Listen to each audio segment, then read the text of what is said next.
శ్రీ వేదాంత పంచదశి చిత్రదీప ప్రకరణం 232వ శ్లోకం.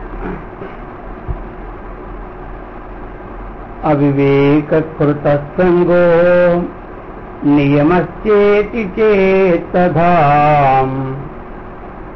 బలాదాపతితో మాయావాద సాంఖ్యస్య దుర్మతేః. అవివేకకృత సంగః నియమస్యేతి చేత్తథా బలాదాపతితో మాయావాద సాంఖ్యస్య దుర్మతేః. దీనికి ముందు శ్లోకంలో అవశ్యం ప్రకృతి సంగం పురేవాపాదయే తథా నియశ్చత్వేతం ఈశోపి కో అస్య మోక్ష సదా శక్తి. ముందు శ్లోకంలో ఇది ఏమిటి? సాంఖ్యయోగుల మత ప్రకారాన్ని ఈ శ్లోకం కూడా తీసుకొని చెప్తూ ఉన్నాడు. అది పై అక్షరాలు కూడా సాంఖ్యయోగుల మత ప్రకారము మనకి ఏమి అసంగత్వం అనేది పురుషునికి అన్నిటికీ సంభవింపదు. వారి మతంలో ప్రకృతి, పురుషుడును, ఈశ్వరును ఈ మూడు ఏమిటే నిత్యమది. ప్రకృతి, పురుషుడు, ఈశ్వరుడు నిత్యం. ప్రకృతి నిత్యమే, పురుషుడు నిత్యమే, ఈశ్వరుడు నిత్యమే. ఇది మనకి ముందు శ్లోకంలో చెప్పినటువంటి విషయం. దాన్ని అనుబంధం ఇప్పుడు వస్తుంది అనమాట. అదే ఈశ్వరుడు చెప్పలేదు కదా. ప్రకృతి, పురుషుడు, తర్వాత ఏం చెప్పాడు? ఈశ్వరుడు. అంటే ఇందులో సాంఖ్య యోగులు, సాంఖ్యుడు యోగుడు కలిపారు. అదేండి యోగము సాంఖ్య రెండు కలిపాడు. సాంఖ్యులు అయితే ఆయన ఈశ్వరుని నింపుకోలే, యోగులు ఈ ఈశ్వరుని నింపుకున్నాడు. అందుకని రెండు కలిపి ఇచ్చినాడు అనమాట. కరెక్ట్. అర్థమైందా చెప్పింది? సాంఖ్యుడు యోగులు రెండు ఉన్నాం. ఎందుకంటే మళ్ళీ ఆయన ఎలా ఈశ్వరుని ఒప్పుకోలే. ఇది మళ్ళీ ఈశ్వరుడు అంటే అందుకే ఎలా ఇది పెట్టి బహువచనం పెట్టారు. సాంఖ్య యోగుల మత ప్రకారం అది రెండు కలిపి అది ఇక ఈ విధంగా చెప్పేశాడు వాళ్ళ దాంట్లో. అది కూడా ఏమి చెప్పాడు? అజ్ఞాన దశ ఎందు ప్రకృతిని, దేహేంద్రియాల అభిమానము కలిగించుట ఈశ్వరుడు, పురుషుని నియమించుటయు ఇట్లుండెనో. అలాగే జ్ఞానదశ ఎందును ప్రకృతియు ఈశ్వరును నిత్యుడు కనుక వారి మామూలు పనులు వారు చేయటం బట్టి జీవనకు అసంగత్వము ఘటింపదు అని చేసినారు నిన్న. అందువల్ల మోక్షముని ఎన్నటికీ ఘటింపదని స్పష్టమవుతున్నది చెప్పి ఇప్పుడు ఇంకా చెప్తున్నాను అనమాట. ఈ చకారంతో నిధులను కలుపుకోవాలి. అది నేను అదే అర్థం ఇప్పుడు తెలిసిందా. అవివేకృత సంగః నియమశ్చేత్ తత్తథా. అవే కాకుండా ఇక చెబుతున్నాడు. ఇప్పుడు ఏం చెప్తున్నాడంటే అవివేకృత సంగః, ఇంకోటి ఏమిటి? నియమశ్చ ఇది. అంటే ఇప్పుడు అంటున్నాడు అనమాట. ఎవరు? సిద్ధాంతి. సిద్ధాంతి ఇప్పుడు చెప్తున్నాడు. ఏం చెప్తున్నాడు? ఆ విధంగా నువ్వు చెప్పిన ప్రకారంగా అవివేకృత సంగః. అవివేకృతం అంటే అవివేకము చేత సంఘము కలిగినది అంటివేని. దీనికి జీవుడికి అసంగత్వము ఎలా వచ్చిందని అంటే నువ్వు ఒక చెప్తావు కదా. అవివేకం వలన వచ్చిందని మీ మతం ప్రకారంగా చెప్తావు. నియమశ్చేతి ఆ ప్రకారముగా నియమం అంటే ఏమిటి? లోపల నియమించినటువంటి కర్త. మరి ఒక కర్త లేకపోతే పని అవుతుంది. నియమించినటువంటి నియామకుడు ఉండాలి కదా. అనియమశ్చ అది నియామకుడును. రెండవది ఏంటి? అవివేకృత సంగః. నువ్వు అవివేకృతము చేత సంఘమును ఆ యొక్క నియామకత్వమును జీవుడికి ఉన్నదని చేత్తదా అలా అన్నావంటే నువ్వు ఎలాగంటే ఇప్పుడు బలాత్ ఆపతిత,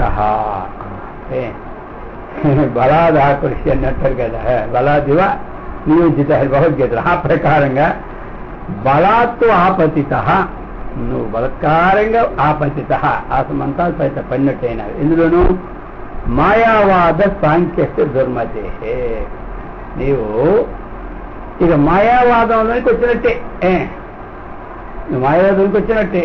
మేము మాత్రం అదే అంటున్నాం కదా, నువ్వేదైతే అంటున్నావో అవికృత సంగ్రహ అంటున్నావా, మరి మేము మొదటి నుంచి అదే అనుకుంటున్నాము.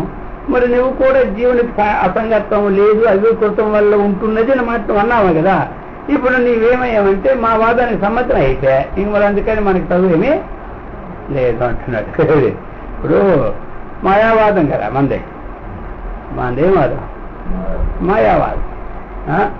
అంటే ఇంచుమించు ఒక్కటే అన్ని ఆ పేరు పెడుతుంది మాయావాదం. ఆయన బింబ ప్రతిబింబవాదం పెడతారు ఎవరు, భామతి.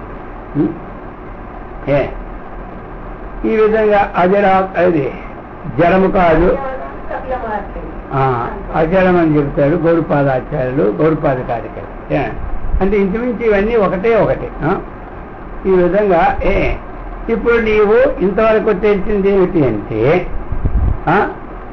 మాయావాదానిలో నువ్వు చేరినట్టు అయింది అని అంటాడు. అది అంటే దాన్ని బట్టి ఏమిటి, సాంఖ్యమత ఖండన మాట. ఇప్పుడు దీన్ని సాంఖ్యమతము యోగమతము రెండింటినీ ఖండన చేస్తున్నాడు అనమాట. అది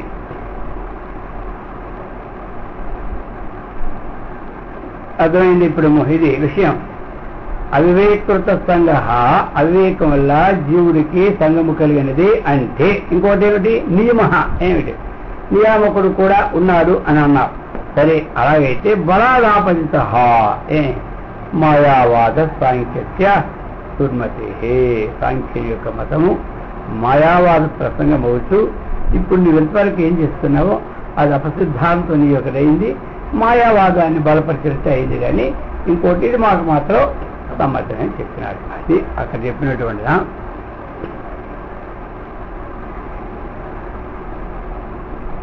ఇక్కడ రెండు శాస్త్రాలని తీశాడు. ఒకటి సాంఖ్య యోగ శాస్త్రం. ఈ రెండు శాస్త్రములు వేదాంత సంబంధులుగా ఇదని. అయితే ఇదంతవరకు యోగ శాస్త్రం అన్నటువంటిది అది ఈశ్వర సంబంధము తీసుకున్నాడు. మరి తీసుకొని సాంఖ్యంలోనే నిర్ణయించాడు. కానీ యోగ శాస్త్రంలో మాట ఈశ్వర సంబంధం తీసుకుంటూ సంప్రజ్ఞాత అసంప్రజ్ఞాత సమాధి తీసుకుంటాడు. సంప్రజ్ఞాత అసంప్రజ్ఞాత సమాధి తీసుకొచ్చి అక్కడ ఎవరైతే వేగంగా మాటిగా అవుతాడో వారికి జన్మరాహిత్యం చెప్పాడు. కాబట్టి అది మనకి సమ్మతమే, అందులో దోషమేమీ లేదు. ఇక ఇప్పుడు చెబుతున్నాడు, ఏం చెప్పబోతున్నాడు. అద్వైతాభ్యుగమే బంధమోక్ష వ్యవస్థ అనుపపత్తే ఆత్మభేద అంగీకర్తవ్యం ఇది చోదయతి అంటున్నాడు. అయితే అయ్యా మీ అద్వైతంలో మాత్రం ఎట్టి బాధలు లేవా అంటున్నాడు. ఇవన్నీ చెప్పావు, ఇప్పుడు మీ అద్వైతంలో మాత్రం ఈ బాధలు లేవా? మరి అద్వితీయమైనటువంటి పరబ్రహ్మ పదార్థం తక్క వేరు వస్తువు లేకపోవచ్చు ఉండగా, అద్వితీయమైనటువంటి పరబ్రహ్మం యొక్క పదార్థానికంటే భిన్నమైనది లేకపోతుండగా అని బంధమోక్ష వ్యవస్థ అనుపపత్తే, ఈ బంధమోక్షములు ఎవరికి చెప్పాలి చెప్పు అంటున్నాడు. ఇప్పుడు మీకు కూడా ఈ బాధలు ఉన్నాయి, మా బాధలు చూస్తున్నా కానీ నీ బాధలు చెప్పడం లే. అందుకని ఈ అద్వితీయమైనటువంటి బ్రహ్మ పదార్థం తక్క వేరొక వస్తువు లేకపోయినప్పుడు ఈ బంధమోక్షాలు అన్నటువంటివి ఎవరికి చెప్పలేను, చెప్పలేక అంటున్నాడు. అప్పుడు వ్యవస్థ అనుపపత్తి ఆత్మభేదో అంగీకర్తవ్య అని ఇప్పుడు ప్రశ్న వేస్తున్నాడు. చెప్పలేక అప్పుడు మావలే మీరును కూడా ఆత్మభేదాన్ని తప్పనిసరిగా అంగీకరించాలి కదా. మేము ఆత్మభేదం చెబుతున్నాము, మరి మీకు బంధమోక్షాలు అన్నటువంటి సర్వమ అద్వైతంలో ఏదే పదార్థం లేనప్పుడు బంధమోక్షాలు ఎక్కడ మరి దేనికి అంటిస్తావు? మరి అలా నువ్వు దేనికో అంటించినప్పుడు ఆత్మభేదాన్ని చెప్పవలసి వస్తుంది కదా అని అంటున్నాడు. అలా అంటే ఇప్పుడు దాన్ని కాదని చెప్పబోతున్నాడు శ్లోకం. ఇప్పుడు దానికి అలా ఆక్షేపం చేస్తూ ఉన్నాడు. ఇప్పుడు ఆ ఆక్షేపాన్ని ఇప్పుడు ఏంటంటే మళ్ళీ వివరిస్తున్నాడు. బంధమోక్ష వ్యవస్థార్థం ఆత్మనానాత్మ విషయతామితి చేత్ నా, అది అంతవరకు అయింది.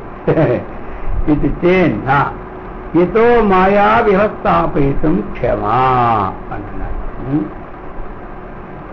ఆయన ఏమంటున్నాడు? ఆత్మకు బంధ మోక్షస్య మోక్ష వ్యవస్థార్థం. ఆత్మ నానాత్మము, ఆత్మకేమో ఏమి భేదము అని పూర్వపక్షి మొదటి శ్లోకంలో ఉన్నటువంటి ఉపోద్ఘాతంలో చెప్పి అదే శ్లోకంలో ఇస్తున్నాడు. సగం ఉపోద్ఘాతం ఏం చెప్పాడో అదే. అంటే ఓ అద్వైత సిద్ధాంతి చెబుతున్నాడు, ఆత్మ యొక్కటే కదా సత్యమంటివి.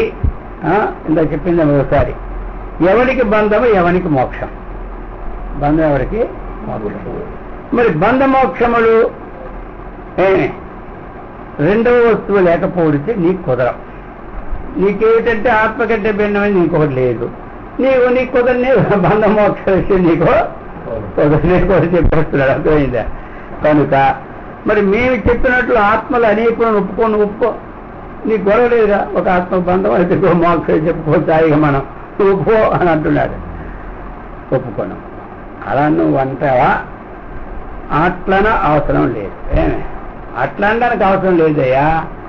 అసలు అవిద్య వలన బంధమయ్యా, అవిద్య వలన మోక్షమైన ఎంత సులువుగా ఉంది. ఆ బంధ మోక్షం మాయ వలన కలుగుతున్నావో తెలియదు. ఇది బంధానికి ఒక ఈశ్వరుని ఒప్పుకోవాల్సింది ఒక ఆత్మని, మోక్షానికి ఒక ఆత్మ ఒప్పుకునే పనేమీ లేదు.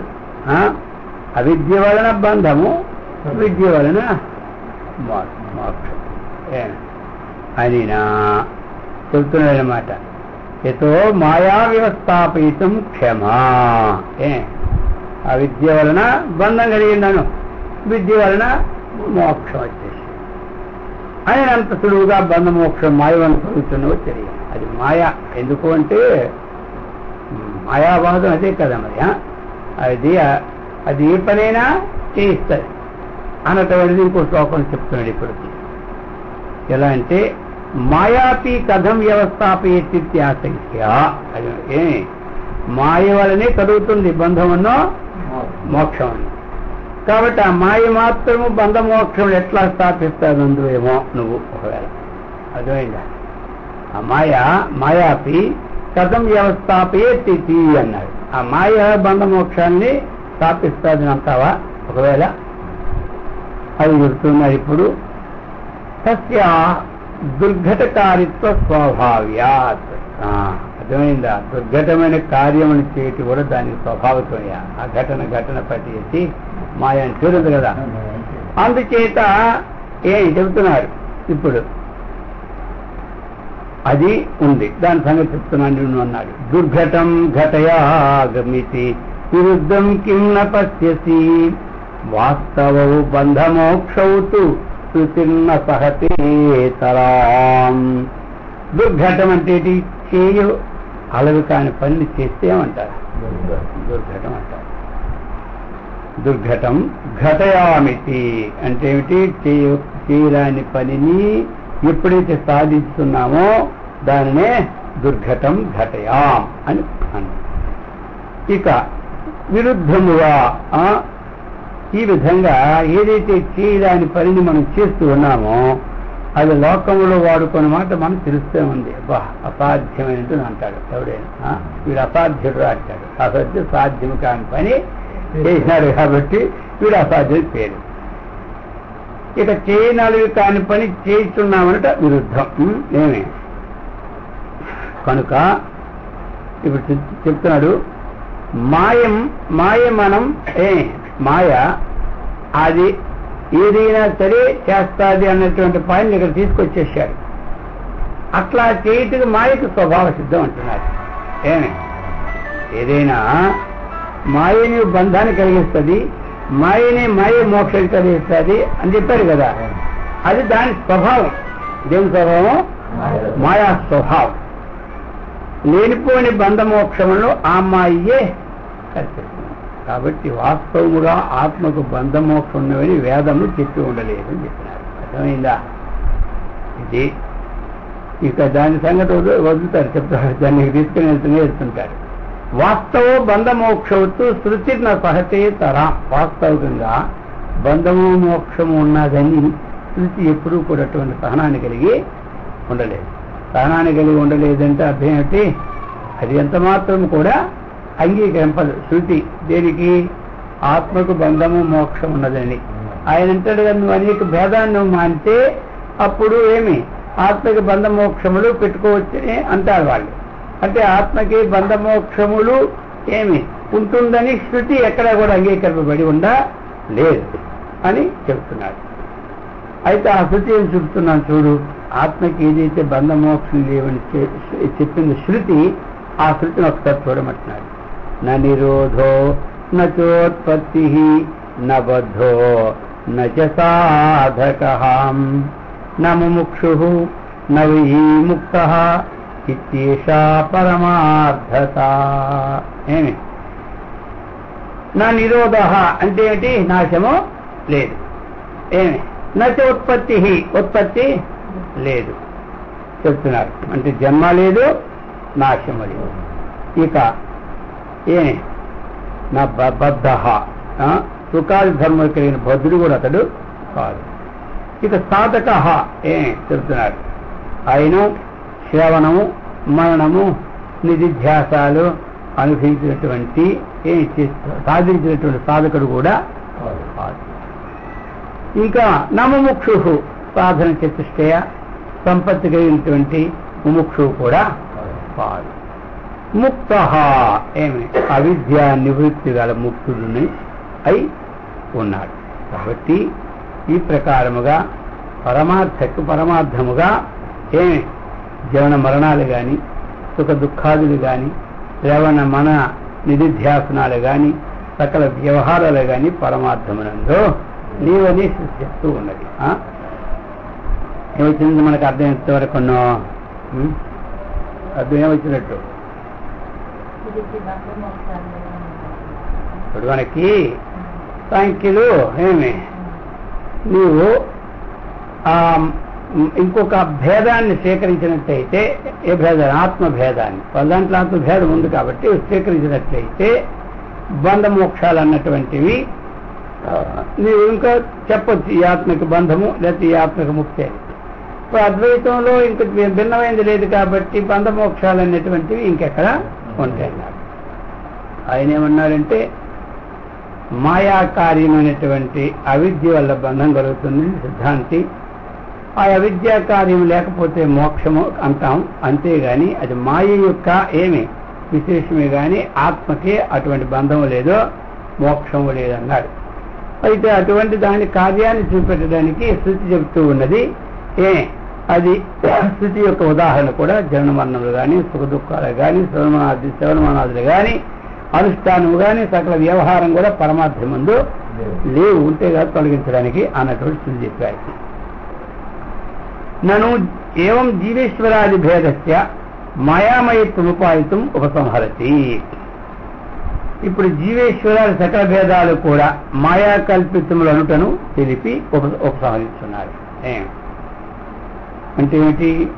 మాయాఖ్యాయా కామధేనో వత్సౌ జీవేశ్వరావుభో యథేత్య పిబతాం ద్వైతం తత్వం అద్వైతమేవహి. ఇప్పుడు ఒక ఆవుతో పొడుస్తూ ఉన్నాడు. అర్థమైందా? ఏమని? మాయాఖ్యాయా కామధేనోహో, మాయ అనేది కామధేను యొక్క, అర్థమైందా? చెబుతున్నాడు. జీవేశ్వర ఉభౌ వత్సో, మాయ అనే దాన్ని కామధేనుగా పోతున్నాడు. దూడలైన జీవేశ్వరులని ఎవరయ్యా అంటే జీవేశ్వరుల కామధేనువు యొక్క దూడలైన జీవేశ్వరుడు. ఒక ఉదాహరణ కామధేనువుతంగా ఒక మాయ అంటే ఏమిటి, దానివల్ల పుట్టిన బిడ్డలంటే ఏమిటి అన్నటువంటి తీసుకొస్తున్నారు. ఇంకా మాయాఖ్యాయా, మాయని పేరు గల కామధేనోహో, కామధేనునకు జీవేశ్వరో ఉభో వత్సో. వారికి ఇద్దరు దూడలు. ఎవరయ్యా అంటే మాయకి దూడలు? అమ్మాయి అనే కామధేనుడికి ఒకటి జీవుడు, ఇంకోడు ఈశ్వరుని దూడలు. ఇది చెప్తున్నాడు. ద్వైతం యథేచ్ఛ పిబతాం ద్వైతం. ద్వైతమల్లి క్షీరపానమును యథేచ్ఛముగా చేయనిమ్ము. దానికి ఏమిటయ్యా ఆ దూడలకు క్షీరపానం అంటే ద్వైతం. ద్వైతం అనే క్షీరపానం. అర్థమైందా? ద్వైతం అనేది క్షీరపానం. ఇవేం చేస్తాయి? ఎప్పుడు కూడా రెండవ దాన్నే కదా చూస్తూ ఉంటుంటాయి. అందుచేత అదే వాడికి క్షీరపానం. మనకెలా దూడలకి ఎలా క్షీరపానమో ఈ దూడలకి జీవేస్తులకి ఏమిటి? ఈ ద్వైతమే క్షీరపానం. యథేచ్ఛముగా చేయడం అని దాని భావం. ఇది చెప్తున్నాడు. తత్వంతో అద్వైతమేవహి. ఆ ద్వైత ప్రపంచములు జీవేశ్వరులు ఈ మొదలగు భేదజాతమంతయు మాయా కల్పితం. కాబట్టి అసత్యంబునని తెలియవలేను. ఈ మాయా కల్పితం కాబట్టి అంటే ఏమిచ్చాడు? మాయ యొక్క కల్పితము ఈ విధంగా ఉంటుంది. ఎలా ఉంటుందంటే మాయే ఒక కామధేను అయితే దాని బిడ్డలే దేవి ఆవు దూడలైతే అది ఈ ద్వైత ప్రపంచమే వాటికి పానము అని తేల్చాడు. ఆ విధంగా మరి మనకి ఈ విధంగా మాయ చేత అధీనం అయిపోయి మనం మాయ చేత అధీనం అయిపోయినా అయితే మరేంటి? మనం ఈ కర్తృత్వ అహంకారంతో ఉన్నటువంటి దానితో కర్త భోక్త అనేటువంటివి ఇది జీవుని యొక్క ఇది. మరి మనం దీనికి సంబంధమైన విషయాలన్నితో సంబంధం ఉంటున్నాం కాబట్టి ఆ విధంగా ఈ పానాన్ని మనం చేస్తూ ఉన్నామని అర్థం. అర్థమైంది కదా ఇక్కడ. చేసేవాడు కర్త, తినేవాడు భోక్త. అర్థమైంది? భోక్త కర్త. కర్తృత్వం ఎక్కడ ఉంది? భోక్తృత్వం ఎక్కడ ఉంటుంది? అదే కర్తృత్వం ఎవరు ఎన్ని ఉంటుంది? భోక్తృత్వం కర్తృత్వం ఉంటుంది. తిన్నాను అనుకున్నప్పుడు భోక్తృత్వం ఉంటుంది. కర్తృత్వం ఉంటుంది, భోక్తృత్వం ఉంటుంది. నేను అన్నప్పుడు ఏమొచ్చింది? కర్త అయినాడు. తాను తిన్నాను అన్నప్పుడు భోక్త అయినాడు. ఈ విధంగా కర్తృత్వ భోక్తృత్వాలతో అసత్యం అని తెలియ మాయ కల్పితం. ఇంకా చెప్తున్నాడు ఇప్పుడు. కూటస్థ బ్రహ్మణోర్భేద నామమాత్రాధృతేన హి. ఇంతకుముందు చెప్పుకొచ్చాడు కదా. ఇప్పుడు అవన్నీ పని చేస్తున్నాడు. ఇప్పుడు కూటస్థ బ్రహ్మణో భేద నామమాత్రాధృతేన హి ఘటాకాశ మహాకాశో వియుజ్యేతి నహి క్వచితో. అంటే ఇంతకు పూర్వం మనకేం చెప్పాడు? కూటస్థ బ్రహ్మణ, కూటస్థులని చెప్పాడు, బ్రహ్మ అని చెప్పాడు. అంటే ఇది ప్రత్యేగాత్మ పరమాత్మ. కూటస్థం అన్నటువంటి ప్రత్యేగాత్మ అయితే బ్రహ్మ అనేది పరమాత్మ. అటువంటి భేదము అది చెప్పడం అంటే ఏమిటంటే అది నామమాత్రాదృతే, నామమాత్రమే కానీ వాస్తవముగా లేదు. ఇంత వ్యవహారికంగా చెప్పడమే జరిగింది. కూటస్థుడు వీరు ఇతను కూటస్థుడని ఇతను పరమాత్మ అని వ్యవహారికంగా చెప్పడం జరిగింది కానీ నామమాత్రమే కానీ అది వాస్తవంగా రెండు అక్కడ లేవు. ఎలాగంటే ఘటాకాశ మహాకాశో వచ్చితున విద్యేతే. ఇది ఘటాకాశం, ఇది మఠాకాశం అనే చోట ఇన్ని ఆకాశాలు ఎక్కడి నుంచి వచ్చినాయి ఏమంటారు? వాడన్నీ సమానం చేస్తున్నాడు. ఇది ఘటాకాశం, అది మఠాకాశం అని మధ్యదాకరణ అవాంతరాలన్నీ భేదాలతో మనకి చెప్పి మళ్ళీ మొదటి ప్రారంభించినాడు. ఏదో దాన్నే మళ్ళీ ఉపసంహారం చేస్తున్నారు. ఈ మధ్యలో ఏంటంటే రామాయణంలో కథ అంతా జరిగినట్టు అనమాట. అర్థమైందా అని చెప్తున్నారు. ఇప్పుడు ఇది ఘటాకాశం, ఇది మహాకాశం అనే చోట అనటే కానీ ఇన్ని ఆకాశం లేక ఆకాశం ఒక్కటే అయినట్లు ప్రత్యేగాత్మ పరమాత్మ ఈ రెండిట్లో కూటస్థ బ్రహ్మములని ఎట్లాగే చెప్పుకొచ్చారో ఇది మాత్రమే కానీ వాస్తవంగా లేదు. వాస్తవంగా చైతన్యం ఒక్కటే. మరి ఏవం భేదస్య మిథ్యాత్వం సమర్థనేనా అలాగైతే ఇది అర్థమైంది కదా, ఇది మామూలు మాటే. ఆకాశం రెండిట్లో ఉన్నది ఒక్కటే, అది ఆ ఉపాధిగా నామ మాత్రమే చెప్పుకోవడమే కానీ మనం అర్థం కావడానికి.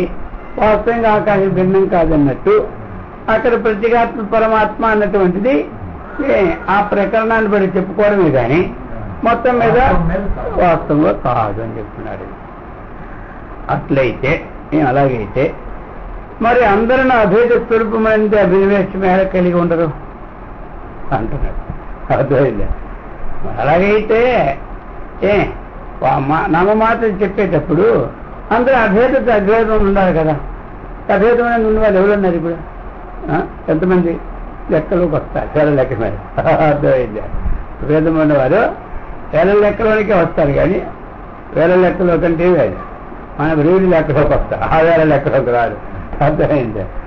అందుకని అందరూ అభేద దర్శనము అభేదమైన స్థితిలో ఎందుకు ఉండడం లేదు అడుగుతున్నాడు అన్న. అప్పుడు చెబుతున్నాడు, యదద్వైతం శృతం సృష్టి ప్రాక్తా దేవాద్యచోపరి ముక్తావతి వృథా మాయా భ్రామయత్యఖిలాన్ జనాన్. యదద్వైతం శృతం సృష్టి అంటే సృష్టి కంటే ముందు అద్వైతం. అద్వైందా? ఏ అద్వైతం అయితే ఉన్నదో బ్రహ్మతత్వ స్థితిలో చెప్పబడినదో తదేవా అదేంటంటే అదే అద్వితీయ బ్రహ్మతత్వమే కానీ భిన్నమేమి కాదు. ఇది అద్వైతం శృతం సృష్టి ప్రాక్ సృష్టికి పూర్వము ఏ అద్వైత బ్రహ్మతత్వం అయితే వేదంలో చెప్పబడినదో అదే అద్వితీయ బ్రహ్మతత్వం అదే కానీ ఇంక భిన్నమైంది కాదు. అద్య అంటే ప్రస్తుతము వర్తమానము నడుస్తున్నప్పుడు కూడా ఏదైతే అంతకుముందు చెప్పబడిందో అది ఇప్పుడు కూడా ఉండగాని దానికంటే భిన్నమైనది ఇంకొకటి లేదు. అద్య అంటే ఉపరిచ. ఇక మనకు ఉపరి అద్య అంటే ఏంటంటే మనకు ఒక పుట్టుక చావు ఉంది కాబట్టి ఇప్పుడు మనం పుట్టక ముందని చెప్పుకోవడానికి పుట్టి తర్వాత చనిపోయిందని చెప్పుకుంటున్నాం మనం. దానికి ముందు లేదు వెనక లేదు, మధ్యలో ఒక హద్దు పెట్టుకున్నాం కాబట్టి హద్దు కంటే ముందు వెనక చెప్పుకోవాల్సి వస్తుంది. కానీ హద్దు లేకపోతే ముందు వెనక ఇప్పుడు మనకి ఇల్లు ఉంది, ఈ ఇంటికి అటు ఇటు ఎందుకంటే ఈ హద్దులు తెలియాలి కాబట్టి ఈ పక్కోడు ఒకటి ఆ పక్కోడు ఒకటి మనం అనుకుంటాం. అర్థమైందా? ఇక లేనప్పుడు హద్దులు ఏమంటాయి. ఆ విధంగా మనకి శరీరం వచ్చింది కాబట్టి ఇంతవరకు ముందని వెనకని చెప్పుకోవడం అది. అందుచేత చెబుతున్నాడు ఇది భవిష్యత్ కాలంబునను. భవిష్యత్ అంటే మనం ఈ శరీరాన్ని విడిచిపెట్టిపోయిన తర్వాత కూడా ఉన్నది అదే. ఈ శరీరం పుట్టక ముందు ఉన్నది నిజమైన అద్వైతత్వమే, వర్తమానంలో ఉన్నది అద్వైతత్వమే. ఇంకా ఏమిటి? ముక్తావతి మోక్షదశి ఎందును. అర్థమైందా? ఆ అద్వితీయ స్వరూపమే ఉన్నది. మోక్షదశి అంటే ఏంటి? మనకి ఆత్మతత్వం అని తెలియడం అంతే మోక్షదశ. ఇంకే మోక్షదశ మనకు తెలియపోయినా అది అలాగే ఉంటుంది, తెలిసినా అది అలాగే ఉంటుంది. అది చెప్తున్నారు. మాయ అది అలాగే ఉంటుంది. కానీ ఇదేం చేస్తుంది? మాయా అఖిలాన్ జనాన్ వృధా భ్రామయతి. అది అలాగే ఉంటుందయ్యా. ఈ మాయ ఉంది కదా అవిద్య, ఇదేమిటి? సమస్తమైన జనులు కూడా ప్రయోజనం లేకుండా భ్రమింప చేస్తూ భ్రమించు. అర్థమైందా? నిరర్ధకాన్. నిరర్ధకం అంటే ఏమిటి? అర్థం ప్రయోజనం లేకుండా మాయ భ్రమింప చేస్తుంది. ప్రయోజనం అని ఎందుకు? వాస్తవంగా తెలుసుకున్నప్పుడు మనము ఇంతవరకు ఏది తెలియకుండా ఈ అవిద్యా సంబంధమైన కార్యంలో ఉన్నామో అది వాస్తవం అంతవరకు అది ప్రయోజన సహితం అన్నటువంటి కార్యంలో ఇందులో ఉన్నామో ఇది ఎప్పుడైతే మనకి తెలిసిందో వాస్తవత్వాన్ని అప్పుడు మనకి ఇది ప్రయోజనము లేదని తెలిసింది కాబట్టి నిరర్ధకముగా మాయ మనకి ఇందులో భ్రమింపజేస్తుంది అని చెప్పినాడు. అర్థమైందా? మాయా కార్యం అన్నటువంటిది వాస్తవమా అవాస్తవం అంటే ఏం చెప్పాలి? అవాస్తవం. ఎప్పుడు అవాస్తవము? అయితే మనం ఏ కార్యాన్ని అయితే మనము ఇది సత్యమని చేస్తూ ఉన్నామో ఆ కార్యము యొక్క ఏమి విచారణ ద్వారా ఆ కార్యము సత్యమా అసత్యమా అన్నటువంటి విచారణ మనకు వచ్చినప్పుడు, అర్థమైందా, శాస్త్ర గురువాక్యాల ద్వారా మన ఆ కార్యం అన్నటువంటి మాయా కార్యమే కానీ వాస్తవమైన కార్యం కాదు అని తెలిసినప్పుడు అది మనకి అసత్యమని వస్తుంది. అప్పుడు అది మాయా కార్యం అని మనకి అర్థమవుతుంది.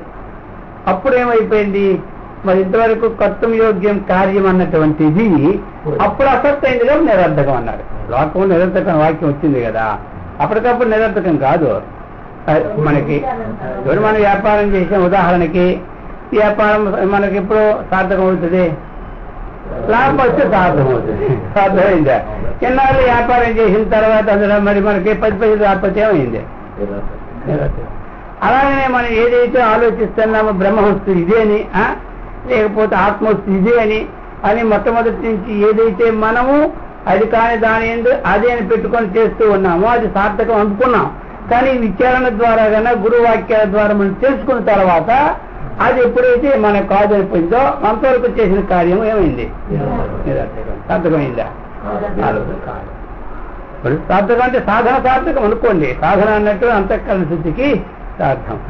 ఇప్పుడు మనం శరీరమే ఆత్మ అనుకొని మనం చేస్తూ ఉన్నాం కార్యక్రమం, అర్థమైంది. ఇంద్రియులే ఆత్మ అనుకొని మనం చేస్తున్నాం కార్యము. దీనికి సంబంధమైనటువంటి కార్యక్రమానికి కావాల్సినంత సామగ్రిలు కావాలంటే అనేక రకాలు పెట్టుకుంటున్నావా? లేదు. ఇప్పుడు మరి ఇది ఒక సార్థకం అని కదా పెట్టుకున్నాం. అప్పుడు మనకి ఎప్పుడైతే తెలుస్తుంది అయ్యో ఇది మాయా కార్యం కాబట్టి అనాత్మ కార్యము, అందుచేత సార్థకత లేదని తెలుస్తుంది. అందుకని ఇక్కడ పదం ఏమి ఇచ్చినాడు, ముక్తావపి వృధా మాయా భ్రామయతి అఖిలాన్ జనాన్. అది ఈ విధంగా చెప్పి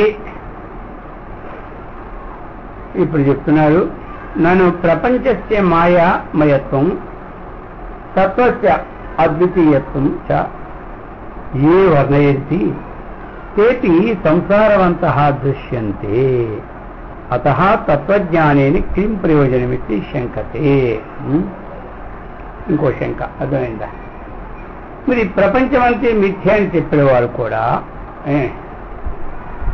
సర్వ వ్యవహారములు కావాలి కనబడుతున్నారు కాబట్టి ప్రపంచం అంతా మిథ్య అని చెప్పేవారు వారు సమస్త వ్యవహారములు కావాలి కనబడుతున్నారే, మరి ఆ తత్వజ్ఞానం వల్ల లాభం ఏమున్నదని ప్రశ్న.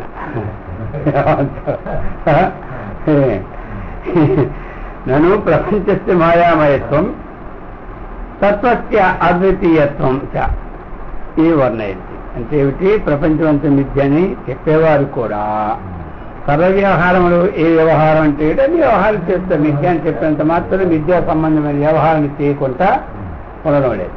అర్థమైందా? మరి అప్పుడు తత్వజ్ఞానం లాభం ఏమిటుంది అని ప్రశ్న వేస్తూ ఉన్నారు.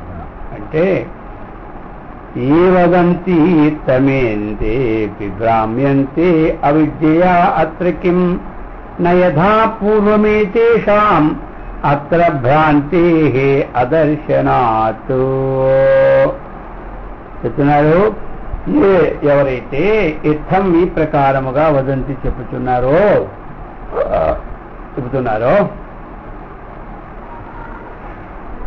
వారు అవిద్యయా మాయ చేత భ్రమిస్తున్నారు అన్నారు. ఏ విధంగా మనం ఇప్పుడు ముందు చెప్పుకున్నాం కదా విషయం, ఆ విషయ ప్రకారంగా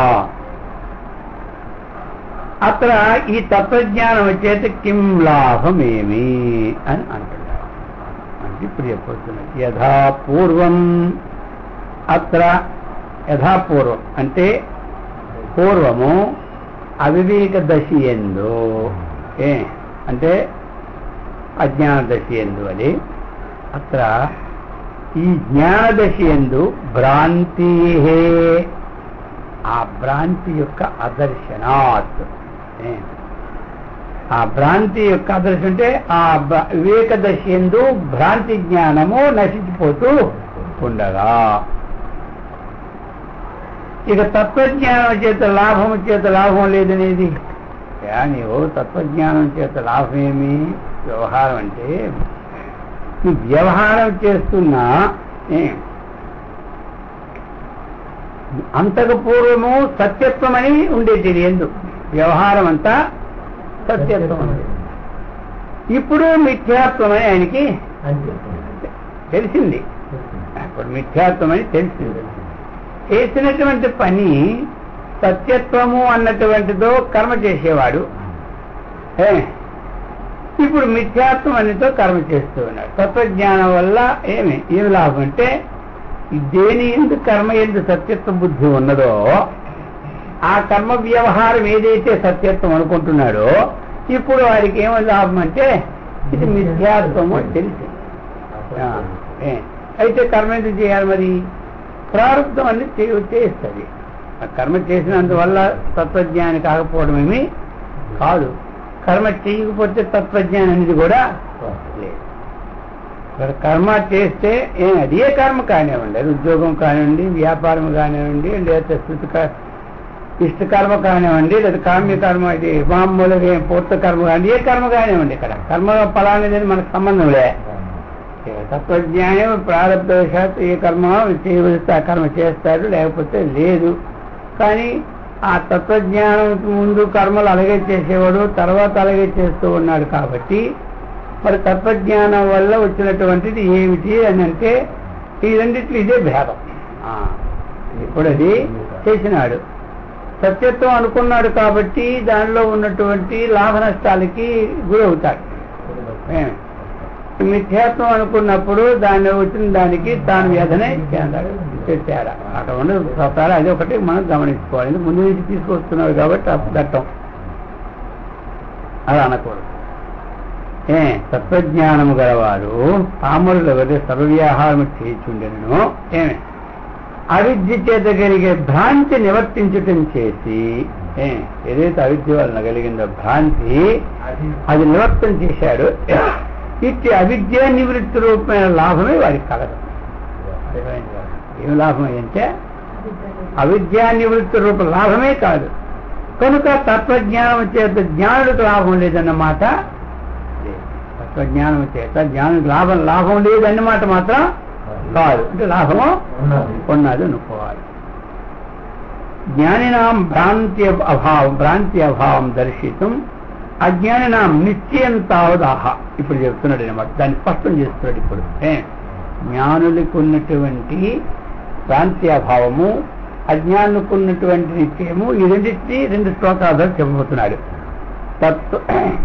అంటే తత్వజ్ఞానము కలవారికి అవిద్యాభ్రాంతి లేదని తెలుప అజ్ఞాన నిశ్చయముగా జ్ఞాన నిశ్చయాన్ని అంటే తత్వజ్ఞానంకి అవిద్య అభావం ఉంటుంది, జ్ఞానికి అవిద్యక భావం ఉంటుంది. అది 2 శ్లోకాలు చెప్పబోతున్నాడు. ఇప్పుడు ఐహికాముష్మిక సర్వ సంసారో వాస్తవస్తతః భాతి నాస్తి చాద్వైతం ఇత్యజ్ఞాని వినిశ్చయః అని ఒక శ్లోకం అజ్ఞానికి ఇచ్చాడు. 2 జ్ఞానికి ఇస్తున్నాడు. జ్ఞానినో విపరీతః అస్మాన్ నిత్యే సమ్యగ్ వీక్షతి స్వస్వనిశ్చయతో బద్ధః ముక్తోహం చేతి మన్యతే. ఏం చెప్తున్నాడు ఇప్పుడు? ఐహికం ఆముష్మికం సర్వం సంసారః. అర్థమైంది కదా? సంసారం అంటే ఏమిటి? ఇహలోక సంబంధమైనది, పుత్రమిత్ర కలత్రాది ఇవన్నీ. ఆముష్మికం అంటే స్వర్గ సుఖాద్యనుభూరూపమైనది. ఇక సర్వ సంసార అనేసినారు. ఇక మరి ఎందుకు ఇందులో ఇది కలిసి మొత్తం వాస్తవ వారికి ఎప్పుడు ఉంటుందన్నమాట. అజ్ఞాన నమ్మకం ఏమిటి?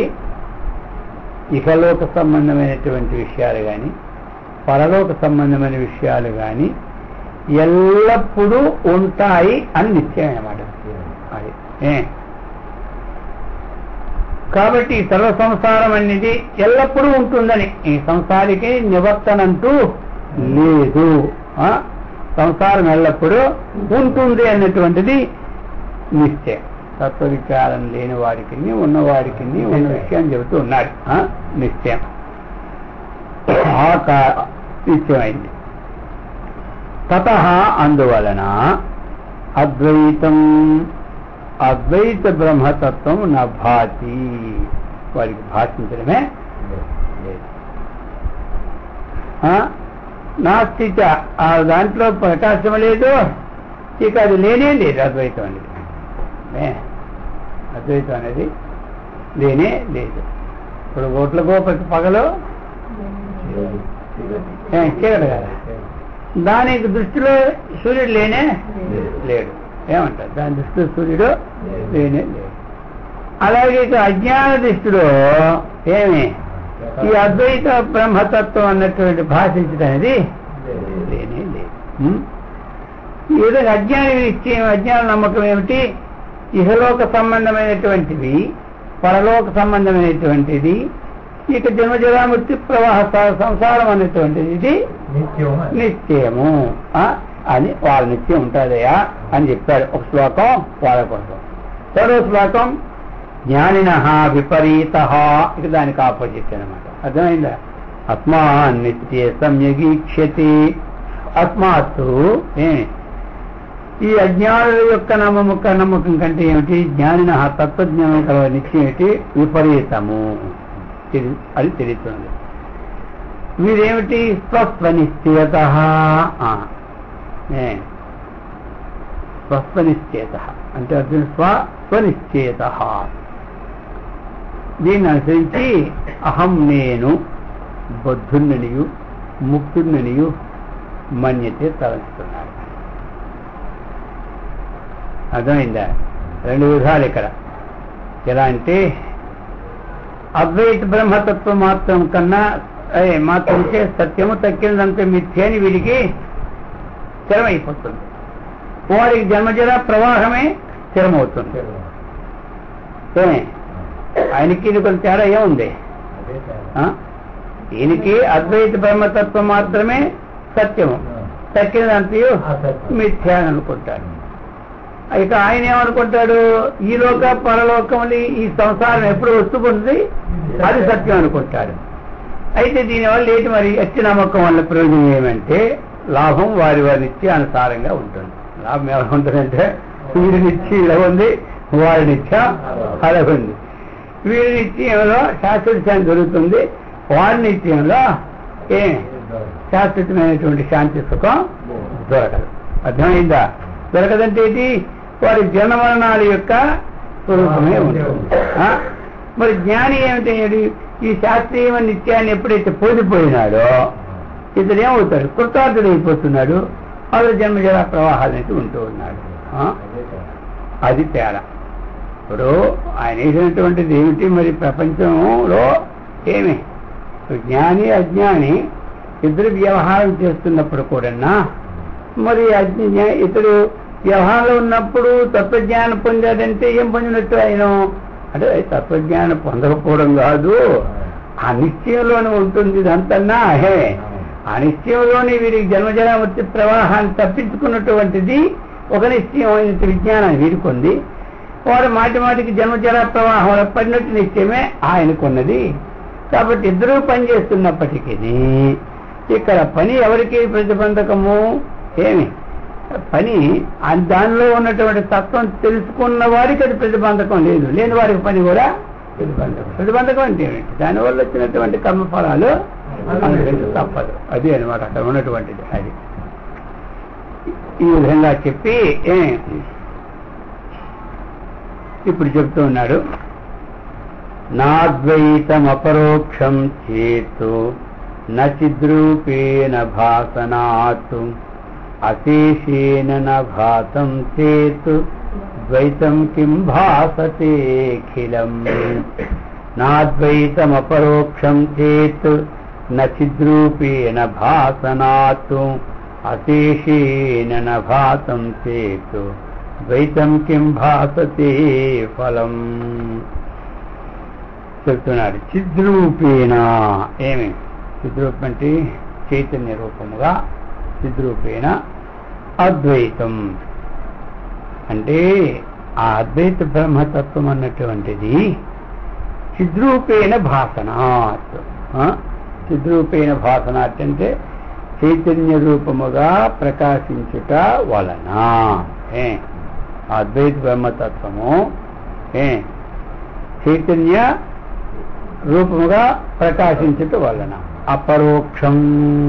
అది అపరోక్షం అంటే ఏమిటి? అపరోక్షం, ప్రత్యక్షమే అపరోక్షం. అది అపరోక్షం నచేత్, అర్థమైందా? అది అపరోక్షం, అది గోచరించలేదని నచేత్ అద్వైతమును అంగీకరింపకపోతేవేని. అర్థమైందా? ఇప్పుడు ఏం చెప్తున్నాడు? అద్వైత బ్రహ్మతత్వం అనేది చైతన్య రూపముగా అది భాషిస్తూ ఉండటం వలన అది మనకి ప్రత్యక్షము కాలేదు, అందుచేత నేను అద్వైతాన్ని అంగీకరించలేదు అని అంటే అది మాత్రం యుక్తము కాదు అంటున్నాడు. అశేషేణ సర్వస్వరూపము చేత నా భాతం చే, అదేమిటది? సర్వస్వరూపం. అద్వైతం అనేటువంటిది ఏమిటి?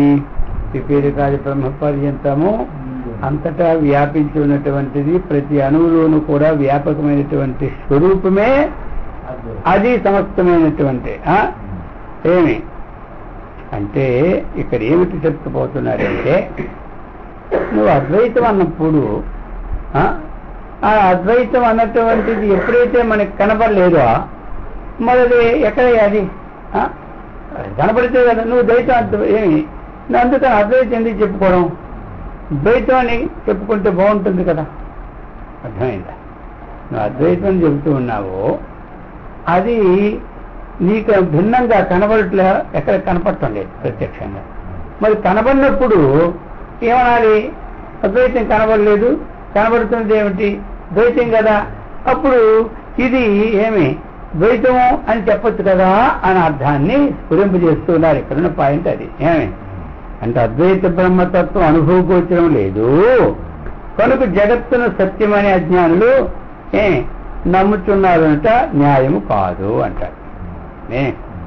అద్వైత బ్రహ్మతత్వము అనుభవగోచరం లేదు కాబట్టి జగత్తును సత్యమైన అజ్ఞానులు నమ్ముతున్నారు అన్నటువంటిది న్యాయము కాదంటే ఇప్పుడు చెప్తున్నాడు. ఇప్పుడు చీకట్లో ఉన్నాడు, చీకట్లోనూ ఉన్నాడు. మరి చీకట్లో ఉంటే మనం బయట నుంచి వచ్చాం, కరెంట్ ఆగిపోయింది, ఇంట్లో వాడు ఉన్నాడు, ఇంట్లో ఇప్పుడు మనకు తెలియలే. కాబట్టి ఇప్పుడు మనం ఏమంటున్నామంటే, అయ్యా ఉన్నావా అని అడిగాం. ఉన్నావా అంటే వాడేమన్నాడు? ఉన్నాను అన్నాడు. ఉన్నాడు అన్నాడు. కరెంటు పోతే పోయింది కానీ ఇప్పుడు కిమ్ జ్యోతిస్తావా భవనమాలు అన్నట్టుగా ఏమిటి? కరెంటు పోతే పోయింది, వీడు మాత్రం ఏమంటున్నాడు? నేను ఉన్నానని అంటున్నాడు కదా. మరి నేనున్నాను అన్నప్పుడు చైతన్య స్వరూపము సర్వానుభవ సిద్ధమై అది నిత్య అపరోక్షమై తెలియబడుతున్నదే కానీ పూర్తిగా తెలియబట్టలేదన్న మాత్రం అనేది కాదు. నువ్వు అన్నటువంటి ఏదైతే తెలియబడడం లేదు అంటున్నావు కదా, అద్వైత తత్వం అన్నటువంటిది అనుభవగోచరం కాలేదు కాబట్టి అది తెలియబడడం లేదు నన్ను అంటున్నావా? మరి అందుకని ఆ చీకట్లో ఉన్న మనిషికి నువ్వు ఉన్నావా లేవా అంటే ఉన్నానని చెబుతున్నాడు అంటే అది నిత్య అపరోక్షమై తెలియబడుతున్నదే కానీ పూర్తిగా తెలియబడడం అనేది లేదను అది ఆక్షేపించినట్లయితే నీ ద్వైతం మాత్రం పూర్తిగా గోచరిస్తుందా అని అడుగుతున్నాడు. అది కూడా పూర్తిగా గోచరించడం లేదు. ఎలా అంటే ఇప్పుడు చెబుతున్నాడే, ఇప్పుడు పూర్తిగా తెలియకపోవటం ఉభయులకు సమానమని. నీ ద్వైతంలో కూడా పూర్తిగా గోచరం కాదు, అద్వైతంలో కూడా పూర్తిగా గోచరము కాదు. అక్కడికి వచ్చినావంటే నీదంతో నాదే అంతే, నాదంతా నీదంతే. కాబట్టి నీలో నీ దోషాలు ఉన్నాయి, నాలో నాకుంటాయి అని చెప్పబోతున్నాడు. ఏమిటి ఆ విధంగా? ఏవం దోష సామ్యమభిదాయ పరిహార సామ్యమాహ.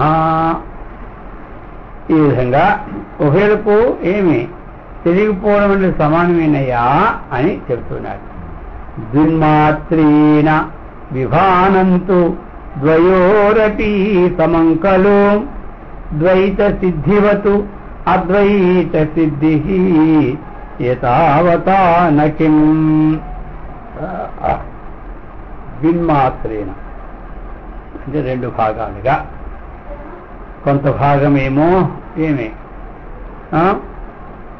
స్మరించడం, కొంత భాగం స్మరించడం. ఇందులోనూ రెండిట్లోనూ ద్వయోరపి ద్వైతంలో కోను అద్వైతంలో కూడా రెండును కొంత భాగమే స్ఫురించుతున్నది అన్నటువంటిది సమానమే. అది ఎట్లా ఏంటి అనేది చెప్తాడు. తావత కొంత భాగం మాత్రం స్ఫురించడం చేత ద్వైత సిద్ధివత్తు అంటే ద్వైత నిశ్చయం వలె అద్వైత సిద్ధి అద్వైతం అందుకు నిత్యం ఎందుకు కలగకూడదు? ఇప్పుడు రెండు స్పష్టంగా నీవు ఏదో కొంత కనపడటం లేదు అద్వైతాన్ని తీసుకో అంటున్నావు, ద్వైతాన్ని అని. మరి నీ దాంట్లో కూడా తక్కువగా మమ మాత్రం కనబడినప్పుడు నువ్వు అద్వైతాన్ని ఎందుకు స్వీకరించుకోకూడదు? నన్ను ద్వైతాన్ని తీసుకోమంటున్నావు కదా, నీవు కూడా అద్వైతాన్ని ఎందుకు తీసుకోకూడదు? అంటే ద్వైతాద్వైత పక్షం రెండింటి ఎందును అంతయు పూర్తిగా స్ఫురింకపోవడం దోషం సమానముగా ఉన్నది. దాని పరిహారం కూడా పూర్తిగా తెలియబడకపోయినను దాని యందు సత్యత్వ నిశ్చయం నీ కలిగినట్లే నీ దేంట్లో కూడా పరిహారానికి అది పరిహరించడానికి తగిన ఉపాయం లేకపోయినా అది సత్యము అన్నటువంటి నీకెలా గోచరం అవుతూ ఉన్నదో అలాగే అద్వైత నిశ్చయం మాకు కలిగింది నువ్వెందుకు అనుకోకూడదు? మాకు అద్వైత నిశ్చయం అయింది, నీకు ద్వైత నిశ్చయం అయింది, కానీ నువ్వు అద్వైతమే లేదు ద్వైతమే అని చెప్పమంటే ఎట్లా సాధ్యం? ఎందుకంటే దోషం అంటే రెండిట్లో ఒకలాగే ఉంది కాబట్టి అని అంటున్నాడు. అద్వైతము సిద్ధింపకపోవటను ఇంకొక విధంగా ఆక్షేపిస్తున్నాడు. ఎలాగంటే ద్వైతేన హీనం అద్వైతం ద్వైత జ్ఞానే కథం త్వేదం చిద్భానంతు అవిరోధ్యస్య ద్వైతస్యాతో సమే ఉభే. ద్వైతేన హీనమద్వైతం ద్వైతము చేత ఏమే అద్వైతము లేనిది. ద్వైతము ఎప్పుడైతే ద్వైతము వ్యాపకమైందో అద్వైతం అనేది లేనిదవుతున్నదని వాడంటే ద్వైత జ్ఞాని సతీ ద్వైతం యొక్క స్ఫూర్తి కలుగుతుండగా ఈ అద్వైత నిత్యం ఎట్లు కలుగును అన్నది ఒక పక్షమైనప్పుడు చిద్భావంతు చిద్రూపతి యొక్క భావం అన్నటువంటిది ఏదైతే ఉన్నదో చిద్రూపమైన భావము ఏదైతే ఉన్నదో అసలు ఈ ద్వైతస్య విరోధి కాదు. అంటే చెప్పవలసింది ఇక్కడ ఏం చెప్పాడు? అద్వైతాన్ని మాటని విడదీసి చూసిన ఎలా అద్వైతమైన మాటని విడదీసి చూస్తే విడదీసిన మాటకి ఏమొచ్చింది? నా ద్వైతం అద్వైతం అంటే ద్వైతము లేనిది అని వచ్చింది, అంతే కదా. మరి ద్వైతమైన మాటకును అద్వైతమైన మాటకును రెండింటికి నీ విరోధం ఉండుట వలన అంతే కదా. ఒకటి ఉన్నదంటాడు, ఇంకోటి తత్పరిశం అంటే లేని చెబుతాడు. విరోధం ఉండుట వలన మా ద్వైతం ఉండగా అద్వైతం ఉండుట సంభవింపనేరదు అని ఆయన అంటాడు. అర్థమైందా? మా ద్వైతం ఉండగా అద్వైతం ఇది నీవును నేను అన్నట్లే ఇవిడగన్నావు. ఇక ద్వైతమును అద్వైత విరోధకునిగా అద్వైత జ్ఞానం తోచుండగా ద్వైతం ఉండడం మాత్రము సంభవము కాదా అని వీరంటారు. అందుచేత ఇక్కడ ఈ అద్వైత మతమును చిద్రూపముగా భాషించుటే అద్వైత జ్ఞానం. అప్పుడు ద్వైతమైన మాటకు అద్వైతమైన మాటకు విరోధం లేని చేసి ఈ రెండింటికి సాదృశ్యమే కుదరదు. కాబట్టి ఇక ఏం చెబుతున్నారు ఇక్కడ? ఈ అద్వైత మతమును చిద్రూపముగా భాషించుటే అద్వైత జ్ఞానం. ఇప్పుడు మనకేంటంటే అద్వైతం అద్వైతం అద్వైతం అన్నటువంటిది అది భాష మాత్రమే, కానీ ప్రత్యేకమైన వస్తు రూపంగా ఎవరికీ కనపడదు. ప్రత్యేకమైన వస్తు రూపంగా ఎవరికి కనపడదు. ప్రత్యేకమైన వస్తువు రూపంగా ఎవరికి కనబడుతుంది? తన స్వరూపము కంటే భిన్నమైనటువంటి వస్తువు ఉంటే కదా కనబడడానికి. తన స్వరూపమే కదా అంతన్నా. అయితే జ్ఞాని దృష్టిలో ప్రతి అణువు భగవత్ స్వరూపం చూస్తాడు కాబట్టి ఆయనకి అది ప్రత్యక్షమే. జ్ఞాని స్వరూపంలో ప్రతి అణువు కూడా ఏం చేస్తాడు? భగవత్ స్వరూపం చూస్తాడు ఆయన. మరి అజ్ఞాన దృష్టిలో ఒకటి భగవత్ స్వరూపం చూస్తాడు, ఇంకోటి భగవత్ స్వరూపం చూడడు. ఒక దాంట్లో భగవత్ స్వరూపం చూస్తాడు, ఇంకో దాంట్లో భగవత్ స్వరూపాన్ని చూడడు. అంటే ఇప్పుడు ఏమైంది అక్కడ? భగవత్ స్వరూపం చూశాడు ఒక దాంట్లో ఒక వస్తువుడు, మరి ఇంకో దాంట్లో భగవత్ స్వరూపం చూడలేదు. ఒక దాన్ని భగవంతుడు చూసినాడు, ఈ వస్తువు భగవంతుడు అనుకున్నాడు, ఈ వస్తువు మట్టి అనుకున్నాడు. మరి మామూలు జనరల్ సాధారణ ఉదాహరణ తీసుకున్నాము. ఇది ఒక వస్తువు ఉంది, ఇది ఒక వస్తువు ఉంది, ఇది భగవంతుడు అంటాడు, ఇది భగవంతుడు కాదు అంటాడు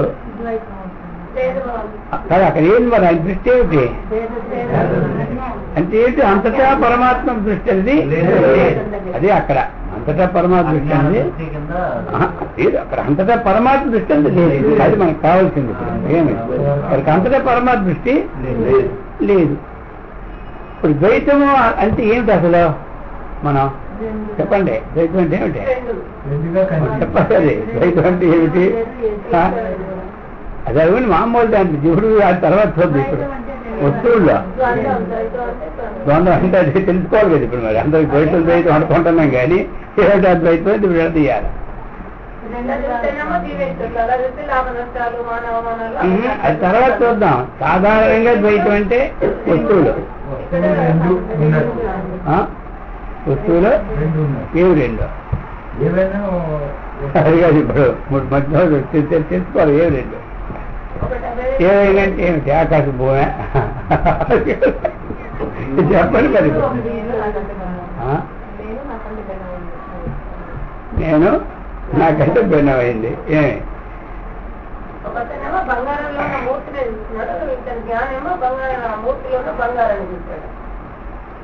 ఇక్కడ ప్రతి దాంట్లో వస్తున్న నామరూపాలన్నీ నామరూపాలుగానే చూసాడు. ఇక్కడ నామరూపాలు ఏం లేకుండా అన్ని భగవద్గీత. అవును. ఇప్పుడు అంటే తనకంటే భిన్నమైనది ఒకటి ఉన్నదని అనుకుంటాను. అంతే కదా. అనేది మనకు వచ్చింది. నేను నాకంటే భిన్నం.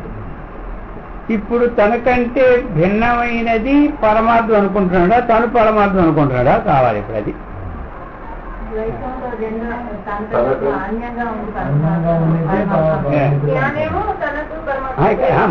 జ్ఞానం వరకు వెళ్ళే. ఇప్పుడు జనరల్ గా ద్వైతంలో ద్వైతం అనుకుంటానే కదా. ఇప్పుడు మనం విచారణకి ద్వైతం అనుకున్నాము. ఆ ద్వైతం అనుకునేటప్పుడు తనకంటే భిన్నము వేరనుకున్నాం కదా. ఇప్పుడు అతని దృష్టిలో ఏది పరమార్థమో అంతేనా? చెప్పండి అందరూ. తను మాత్రం పరమార్థం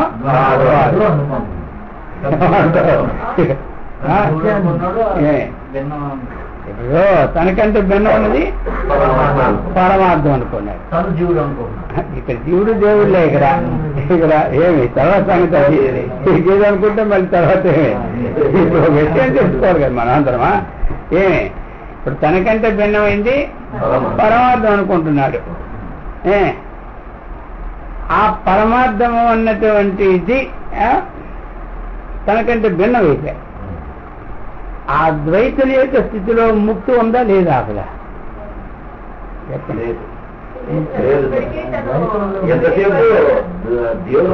వేరే ఉన్నారనుకుంటారు కానీ తాను అనుకోరు కదా.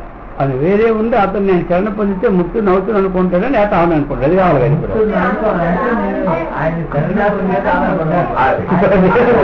ఇప్పుడు అవుతుంది. దర్శనం అవుతుందా? అయితే మరి ముక్తి లేదు.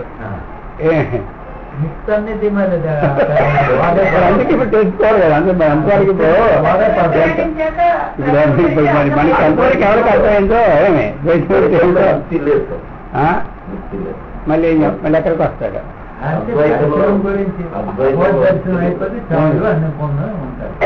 అదనమాట ఆయన భగవద్ దర్శనం అయిపోతే చాలు అనుకున్నారు అంతే. అది కనిపిస్తే చాలు, అది తృప్తి, ఇంకా వేరే లేదు కనుక అది.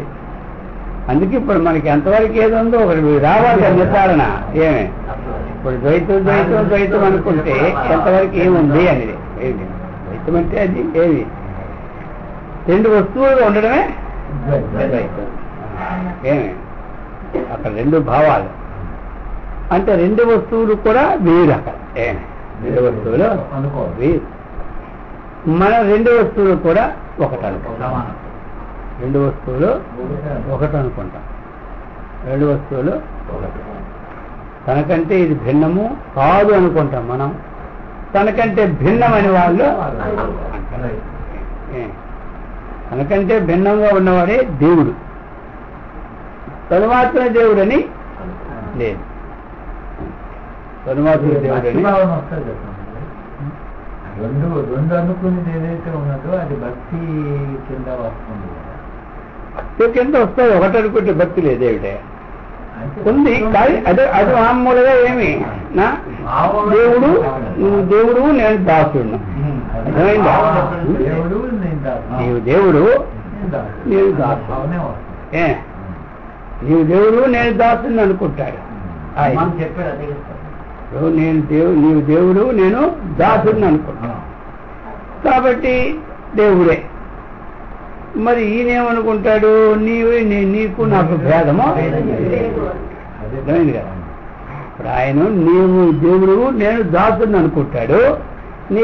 నీకంటే నేను భిన్నమని అనుకుంటాడు. ఎప్పుడు నీవు నేను ఎప్పుడు ఒకటి అవము. అర్థమైంది కదా. నీవు నేను ఎప్పుడు ఒకటి కావు. కానీ ఈ అద్వైతం ఏమిటి? నీవే నేను, నేనే నీవు, అది. మరి ఇప్పుడు అది మనకి సహకారం. ఏది? అది సహకారం. ద్వైతం అనేది సహకారం. ద్వైతం అనేది మనకి సహకారం. దేని సహకారము? ఇక సహకారం అనే ఫలం ఎక్కడ కలుగుతుంది? రెండు ఉన్నాయి. ఫలం అనేది ఎక్కడ కలుగుతుంది? ఆ ద్వైత ఉపాసన ద్వారాగా అంతఃకరణం అనేటువంటిది మనకి శుద్ధి కలుగుతుంది. మన ఫలం ఎక్కడ కలుగుతుంది? అది కలవాలి కదా. ఫలం అక్కడ ఎక్కడ కలుగుతుందంటే ఆ ద్వైత ఉపాసన ద్వారాగా. ఫలం ఏమిటి అంటే మన అంతఃకరణంలో ఏమి శుద్ధి కలుగుతుంది. శుద్ధి కలుగుతుందంటే ఏకాగ్రత అనేటువంటి దానికి సిద్ధించడానికి ఒక అవకాశాన్ని నిశ్చయిస్తూ ఉన్నాము. ఇప్పుడు మనము ఏది ఉపాసన చేస్తూ ఉన్నామో ఆ ఉపాసన చేసిన తర్వాత కదా ఈ విజ్ఞానం మనకు కలిగింది. అర్థమైంది. ఇప్పుడు విజ్ఞానం ఎప్పుడు కలిగింది? పుట్టగానే మనకు కలిగిందా? కలగనే లేదు కదా. పుట్టగానే మనం కలగలే. మరి ఇప్పుడు కలిగినప్పుడు ఇప్పుడు మనకు అది విరోధమైందా? అది విరోధా?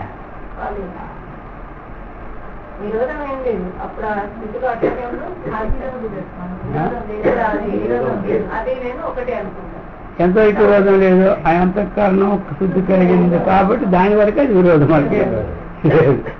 అర్థమైందా? విరోధం లేదు. విరోధం లేదు. మరి తర్వాత మరి ఆయన సంబంధము ప్రత్యేకంగా చూడకపోయినప్పుడు ఆయన మనకు విరోధం అవుతారు కదా. ఇంతవరకు ఆయన పోషిస్తున్నాం, చేస్తూ ఉన్నాం, ఆయన ప్రేమిస్తూ ఉన్నాం. ఇప్పుడు ఎప్పుడైతే మనం ఆయన చూడలేదో మరి ఇప్పుడు వాడు ఏమనుకుంటాడు? నన్ను స్నేహితుడిగా చూడడం లేదు, విరోధి నైవేద్యంగా చూడలేదు, చూస్తున్నాడు అనుకుంటాడు లేదా? అనుకుంటాడు. రామకృష్ణ పరమహంసకే అడిగింది, మరి నిన్నాళ్ళు నన్ను చూసి వదిలేసినావు కాబట్టి అంటే విరోధం అన్నటువంటిది జ్ఞానంలోనే ఉంది కానీ జ్ఞానంలా లేదు. విరోధం మరి ఇంకా అక్కడ విరోధం ఏముంటుంది ఇంకా. కాబట్టి ఈ తెలియనప్పుడు విరోధం అది, ఇది తెలిసిన తర్వాత విరోధం కాదు. ఏదైతే మనం ఇప్పుడు చేస్తూ ఉన్నామో మరి అది మనకంటే అది మనకంటే భిన్నమే కదా, భిన్నమే.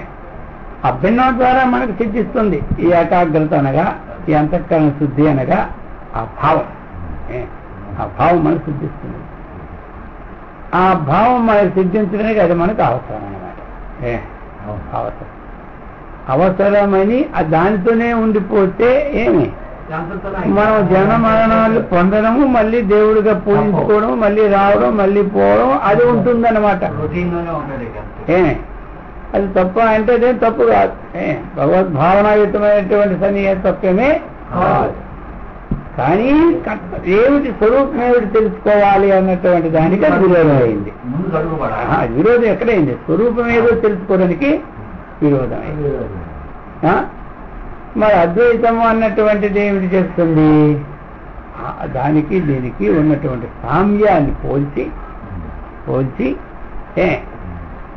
ఇక భగవంతుడి కంటే అనువైంది ఇంకొకటి లేదు కాబట్టి, నీకంటే భిన్నమైంది ఏది లేదు కాబట్టి అంతా నీవేం చెబుతుంది ఏమిటి? అద్వైతం.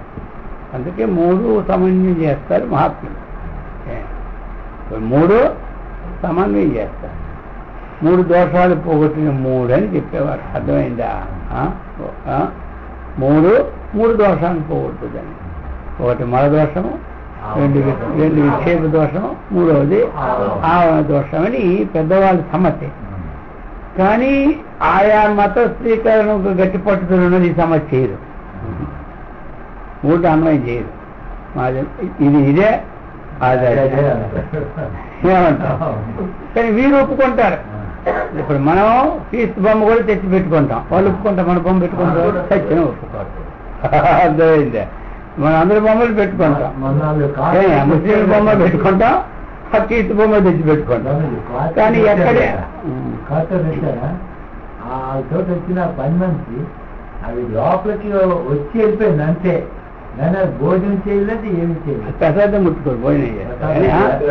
కాబట్టి చెప్తున్నానా, ఇప్పుడు వాళ్ళు పట్టుకున్నది అంతే. ఇంకోటి అంత కట్టుదిట్టంగా ఉంచుతారు, ఎక్కడ జారిపోతామో అని మనం ఆ మతంలోకి వెళ్ళిన తర్వాత. అందుకే మనం ఎన్నిట్లో జారిపోతుంటాం. ఇప్పుడు మనం ఇది బాగాలేదంటే ఇంకోటి బాగాలేదు, ఇంకోటి బాగాలేదు, ఇంకోటి అలా అది మారరా. అందుకని అది పెట్టుకున్నారు. అర్థమైంది. కానీ అందులో ఏముంది? సమానత్వ ధర్మము లేదు. సమానతరము లేనిది. మరి ఇప్పుడు అది బయటాన్ని సిద్ధించి అర్థమే సిద్ధించిందా? అది ద్వైతాన్ని సిద్ధించింది. మట్టితోటి వినాయకుడు చేసి పూజ చేసి మనం నిమజ్జనం చేస్తాం కదా, ఆ టైంలో ఈ ఫాదర్స్ వచ్చి సిలువను పెట్టి ఇదిగో చూడు ఇదేమో నీళ్ళలో కరిగిపోతుంది, ఇదేమో అట్లాగే ఉంటుంది అని చెప్పి వాళ్ళకి ఏం చేసి ఎన్నాళ్ళు ఉంటుంది అది అది ఎన్నాళ్ళు ఉంటుంది. బ్రెడ్ పాలు ఇస్తామని చెప్పి ఇచ్చేసరికి అందరూ మొత్తం ఇక కొంచెం అయిపోయారు. అవును వెళ్ళిపోదు. అదే అంటాను, అది ఎన్నాళ్ళు ఉంటుంది అది తెలిస్తే పరమాత్మ అన్నారు. అట్లా చెప్తారు ఎన్ని వాళ్ళకి వాళ్ళకి అర్థం కాదు, అన్ని రోజులు వెళ్ళరు. అదే అర్థం అవుదు. ఆ గడికి కాదు. అందుకని ఇప్పుడు మనకి ద్వైతము అద్వైతం, మనకంటే భిన్నం ఏదంటే ద్వైతము. ఆ భిన్నమైనటువంటి దేవుడే నన్ను రక్షిస్తాడు అనుకున్నటువంటి భావంతో ఆ దేవుడే అని మనము ఆయన రక్షిస్తాడు అనుకుంటాం. కానీ వాస్తవమైన స్వరూపము ఒకటే అని మనం భావం చేస్తాం. ఇప్పుడు మనము స్వరూపం తెలిసినా సేవ చేయడు మానేశాడా? ఎవరు ఆంజనేయ స్వామి అది తెలుసు. జ్ఞానం తెలిసినా చేయవలసినటువంటి కర్తవ్య కర్మ చేస్తారు. అది ప్రారంభంలో ఆత్మజ్ఞానం కలిగిపోయిన తర్వాత ఇంకో పని చేయకపోవడం అనేది ఏమీ లేదు.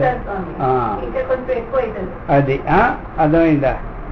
సరే, మొత్తం మీద ఏమిటి తాత్పర్యం ఎంతవరకు? ఏం తాత్పర్యం? ఇప్పుడు ద్వైతం అన్నటువంటిది ఏకత్ర కలపడానికి వీలు పడదు. ఏమంటారు? ఇప్పుడు తనకంటే తన భిన్నాన్నే చూస్తాడు, కానీ ఆ భిన్నం ఉన్నటువంటి స్వరూపం ఏది చూసాడు అది తనని ఎప్పుడు ఆయన ధారణ రాదు. అది అన్నమాట. ఆ నిర్ధారణ వచ్చేటటువంటిది అద్వైతమైంది, ఆ నిర్ధారణ దానిది తనకంటే భిన్నమైన వస్తువు తనతో సమానం అన్నటువంటి భావం ఏనాడో రాదు. ఆయన జీవుడు, నేను ఏం ఈశ్వరుడు, ఆయన ఈశ్వరుడు అయితే నేను జీవుడిని అనుకుంటాడు, ఆయన దేవుడిని అయితే నేను దాసుని అనుకుంటాడు. అర్థమైందా? ఆయన దేవుడు అయితే నేను దాసుని అనుకుంటాడు, ఆయన ఈశ్వరుడు అయితే నేను జీవుడిని అనుకుంటాడు, ఆయన నేను ఒకటి అనుకుంటాడు. ఆయన నేను ఆయనదే కాదు, జీవబుద్ధి దేహబుద్ధ్యాతు దాసోహం, జీవబుద్ధ్యాతు త్వదంశక, ఆత్మబుద్ధ్యాతు త్వమేవాహం. 3 ఇక్కడ తీసినాడు. నేను ఈశ్వరాంశం అయితే నేను జీవాంశం, నేను నీ శరణాగతిని అని వాడు చెప్తారు విశిష్టాద్వైతంలో. ఈయనేమో నీవు దేవుడు, నీవు దేవుడు, నేను దాసుడని ఈయన చెబుతాడు. అది ఈ వివేకం వల్ల నీవే నేనని చెబుతాడు ఈయన. అక్కడ ఆంజనేయుస్తే 3 తీసుకొచ్చాడు, ద్వైతము, విశిష్టాద్వైతము, అద్వైతం 3 తీసుకొచ్చాడు ఆయన. ఏమంటారు? అందుచేత అది అక్కడ ఉన్నటువంటి విశేషం. ఏవం తరిహి శృణుద్వైతం అసన్మయామయత్వతః తేన వాస్తవం అద్వైతం పరిశేషాద్ విభాసతి. ఏవం తరిహి శృణు.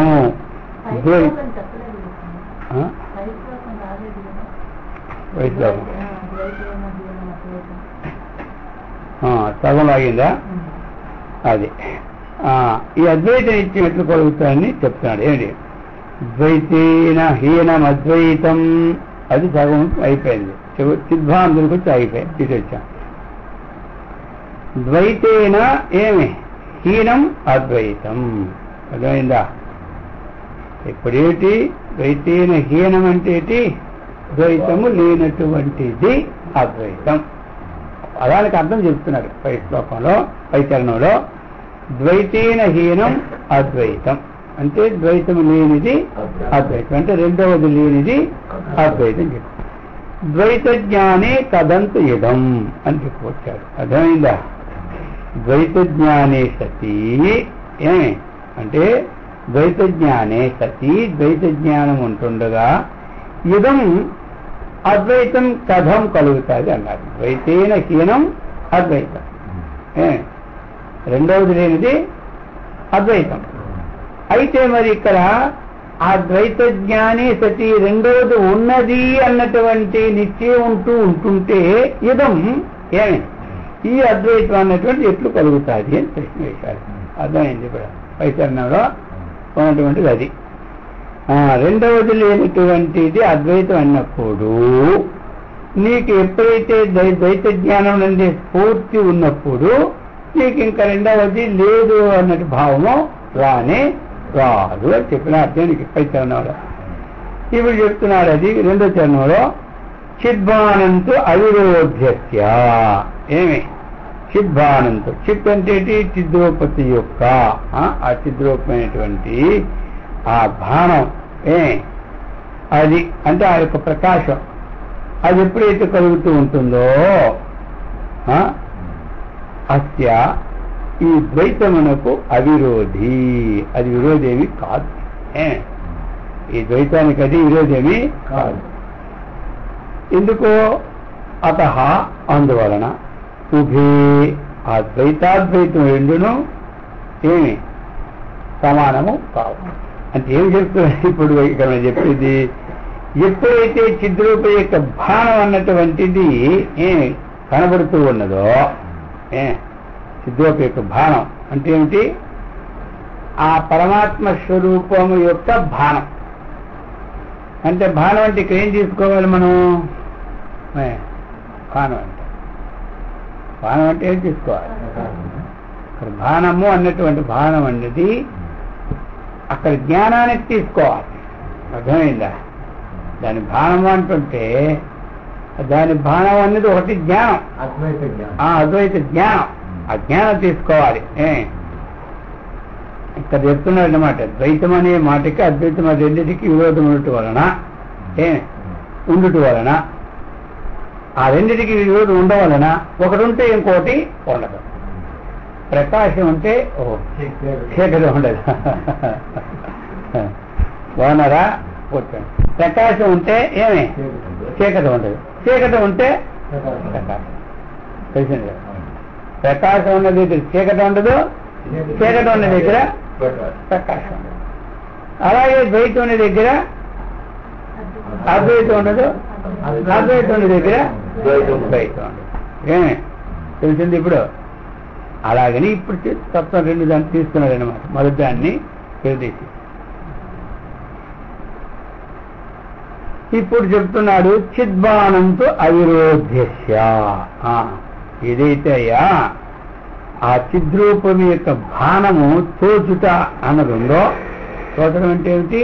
అవగతం అన్నది ఉన్నదో అది ద్వైతస్య అవిరోధి. అద్వైతానికి విరోధం కాదు. ఆ బాణం ఉండేటప్పుడు ఇది విరోధం ఏముంది? అంతటా అదే చూస్తున్నాడు కదా. బాణం అనేది జ్ఞానం అనేది లేకపోయినప్పుడే వీడికి విరోధం ఉంటుంది. జ్ఞానం ఉండేటప్పుడు విరోధం ఉండదు. వీడికి జ్ఞానం ఎదులేదు. ఆ యొక్క ఆ జ్ఞానం చిద్రోపయోగ జ్ఞానం కలిగేటప్పుడు నీకేది విరోధం లేదు. నీకెంత చిద్రోపయోగ జ్ఞానం కలగలేదో నీకు అప్పుడే అప్పుడు నీకు విరోధం ఉంటుంది. చిద్రోపయోగ జ్ఞానము లేకపోయినప్పుడు విరోధం లేనప్పుడు మాత్రం రెండూ సమానమే. రెండూ సమానమే. అద్వైతం ఉంటే అద్వైతం ఉండదు, అద్వైతం ఉంటే ద్వైతం ఉండదు. ఇక రెండిట్లో తేడా ఏమీ లేదు. అది చెప్తున్నాడు. ఆ విధంగా ద్వైతమును అద్వైతం కనుక అద్వైత జ్ఞానంతో వచ్చిండగా ద్వైతం ఉండగా అసంభవం. అద్వైత జ్ఞానము చూస్తుండగా అద్వైత జ్ఞానం అనుకుంటే మరి ద్వైతం ఉండుట అసంభవం ఒక అంటావేమో. అర్థమైందంటే ఈ అద్వైత మతముని చిద్రూపముగా భాషించటి అద్వైతం. ఎక్కడంటే నీకు అద్వైతం అన్నటువంటిది బోధపడింది కదా, అప్పుడు నీకు రెండోది అంటే మాయైపోద్దా? అద్వైతం కలిగితే ద్వైతం పోద్దా అనుకుంటున్నా. అర్థమైందా? అద్వైతం కలిగితే ద్వైతం పోద్దు అనుకోండి. అంటే అద్వైత జ్ఞానం కలిగిన ద్వైతం అంతా అప్పటికప్పుడు నష్టం అయిపోయి నాశనం అయిపోయి పడిపోదు. అది ఇప్పుడు వీడికి అద్వైతము నేను అని తెలిసేటప్పుడు ఈ మిగతాదంతా నష్టం అవుతుందా? అక్కడ అర్థం నష్టం కాదు కదా. అయితే నష్టం రెండోది కనబడకుండా పోదు, రెండోది కనబడకుండా పోదు. ఏమి అలా పోదు. అక్కడ ఏమిటి అద్వైతం అనే అక్కడ అద్వైతం అన్నటువంటి మతమున ఏమిటది అక్కడ మనకి ఆ చిద్రూపముగా భాషించడమే అద్వైత జ్ఞానం. అక్కడ అద్వైతం. అప్పుడు ద్వైతం అనే మాటకి అద్వైతం అనే మాట విరోధము.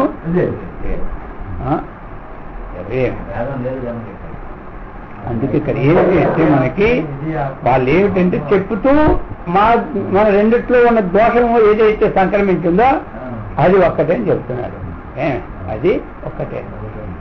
ఇప్పుడు ఒకటి మోక్షం కలిగింది అంటే రెండు వస్తువు నష్టం ఇప్పుడు అయిపోదు. మనకు నష్టం అయిపోదు. నష్టం అయిపోతే ద్వైతం నష్టం అయిపోద్దా? నష్టం అయిపోతుంది. ఇంతవరకు మనం ఏదైతే పూజిస్తున్నామో, ఏ భావంతో చదువుకుంటున్నామో, ఏదైతే తనకన్నా భిన్నం ఆరాధిస్తున్నామో అది నీవు ఆ స్వరూపము అంటే ఏ స్వరూపము ఉపాధిని బట్టి అది నీవు అనలేదు. ఉపాధిని బట్టి అది నీవు అనలేదు. ఆ దేవుడివే నీవే అంటాడు. ఆ దేవుడివే నేనుంటేనే నీవయ్యా, నీవంటేనే నేనయ్యా అన్నాడు. ఆ దేవుడివే నీవు అన్నాడంటే దేన్ని బట్టి అన్నాడు? ఉన్నటువంటి చైతన్యం యొక్క ఏకత్వ ప్రతిపాదనతో అన్నాడు. కానీ నువ్వు ఉపాధిని బట్టి నీవు చెప్పాడు.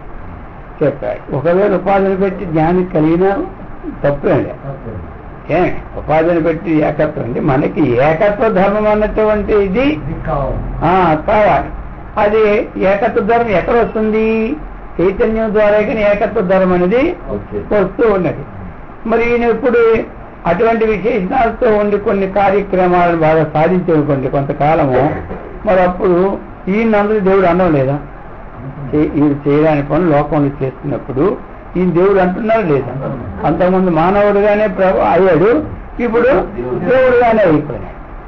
ఏమంటే ఇప్పుడు ఆయన దేవుడుగానే అయిపోయాడు. ఆయన నేను దేవుడు అని అనుకోకపోయినా మనం ఆయన దేవుడిగా చూస్తూనే సిద్ధుడు యొక్క భాషమే అదే అద్వైతము, అందుకంటే ఇంకోటి లేదని చెప్పాను. అర్థమైందా?